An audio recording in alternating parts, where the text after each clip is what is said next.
On this day in 1920, Nancy Astor became the first woman to ever speak in the House of Commons.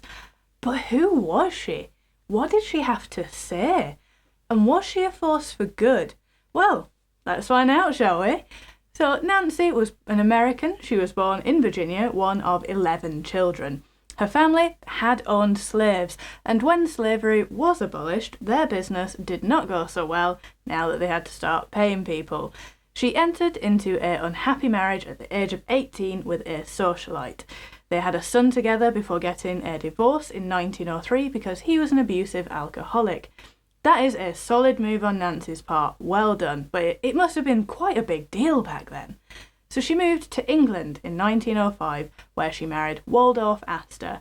He was an Englishman who had been born in the US, and he was also the MP for Plymouth. Nancy was witty, she was charming, she didn't conform to English society, and this made her popular amongst high society.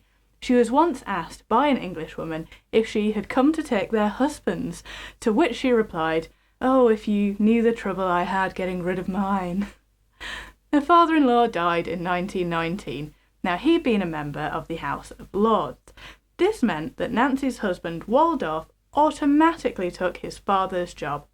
As you can see, British politics, it's really fair and it's rigged in favour of the common person.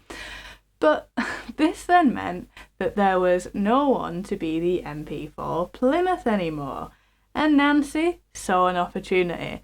She threw her name into the hat for the by-election. She was appealing to the electorate for all of the same reasons that high society loved her. Yes, she was a little bit ignorant of political issues, but she was beautiful, she was funny, she was charming, and she appeared on the scene just as women had been granted the right to vote.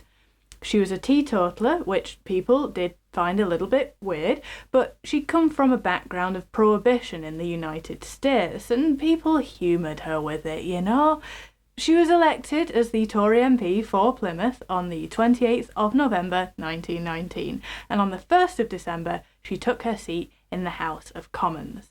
She said of this, "I was deeply conscious of representing a cause, whereas I think that they were a little nervous of having let down the House of Commons by escorting the cause into it."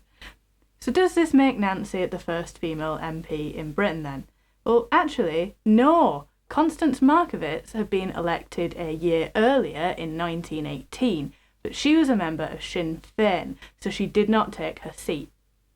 So what did Nancy have to say in her maiden speech then? Well, she was speaking in the liquor traffic restrictions debate. She wanted Britain to ban alcohol like her home country, the United States, but she knew that this would never happen. So she spoke in favour of increasing the legal drinking age from 14 to 18. This was passed in 1923 in what was dubbed the Lady Astor's Bill. And honestly, I think I'm on her side with this. Like, your GCSEs are hard enough without having to nurse a hangover as well. So Nancy fought to grant an equal voting age of 21 to both men and women. She was known for progressive educational policy. She wanted the school leaving age to be increased. She promoted equal pay and equal work opportunities. She was also very religious. She converted to Christian Science.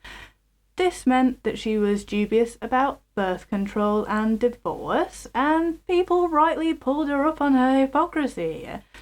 She was also anti-Catholic, she was anti-Semitic, although some people will dispute this. She was anti-communist, and in 1931 she met Joseph Stalin asking him, "When are you going to stop killing people?"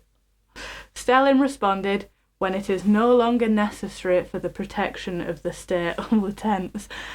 Around the time of World War II, her mouth started getting her into trouble. She made a speech suggesting that the England cricket team had lost to Australia because they were drunk. This was not true. She had initially shown some sympathy for Nazi views.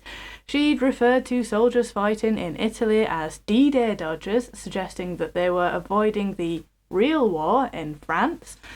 She seemed kind of oblivious to the fact that people were growing to dislike her. She was also growing distant from her husband, and in 1945, she was kind of pushed out of the Conservative Party for being such a liability. And she was really bitter about this. I mean, I think I would be too, but come on, she must have known. So was Nancy a good MP? I mean, yeah, in some respects. I think it's good that children get to get an education and they can't fall into drink at 14.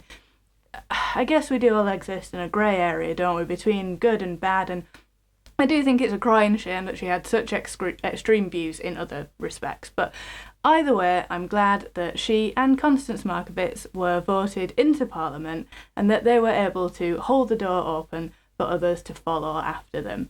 So, thank you for watching. Why not subscribe? And I'll see you tomorrow.